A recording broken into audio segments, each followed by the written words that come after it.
മറ്റൊരു വീഡിയോയിലേക്ക് എല്ലാവർക്കും സ്വാഗതം. ഇന്നത്തെ സ്വർണ്ണവില ഇന്ന് 16/8/2026 ഞായറാഴ്ച. ഇന്നത്തെ സ്വർണ്ണവില 24 ക്യാരറ്റ് സ്വർണത്തിന് 1 ഗ്രാമിന് 15,513 രൂപ. അതോടൊപ്പം 22 ക്യാരറ്റ് ഗോൾഡിന് 1 ഗ്രാമിന് 14,220 രൂപ. 18 ക്യാരറ്റ് ഗോൾഡിന് 11,701 രൂപ. 22 ക്യാരറ്റ് ഗോൾഡിൻ്റെ 1 പവൻ്റെ വില 1,13,760 രൂപ.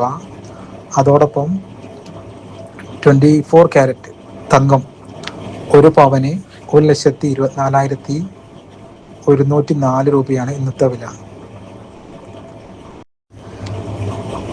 കഴിഞ്ഞ 2 ദിവസങ്ങളായിട്ട് സ്വർണ്ണവിലയിൽ കാര്യമായിട്ടുള്ള മാറ്റങ്ങളൊന്നുമില്ല. മറ്റൊരു വീഡിയോയുമായിട്ട് വീണ്ടും കാണാം. Thanks for watching. വീഡിയോ ഇഷ്ടപ്പെട്ട ലൈക്ക് ചെയ്യുക, സബ്സ്ക്രൈബ് ചെയ്യുക. അതോടൊപ്പം നിങ്ങളുടെ അഭിപ്രായങ്ങൾ കമൻ്റായിട്ട് രേഖപ്പെടുത്തുക.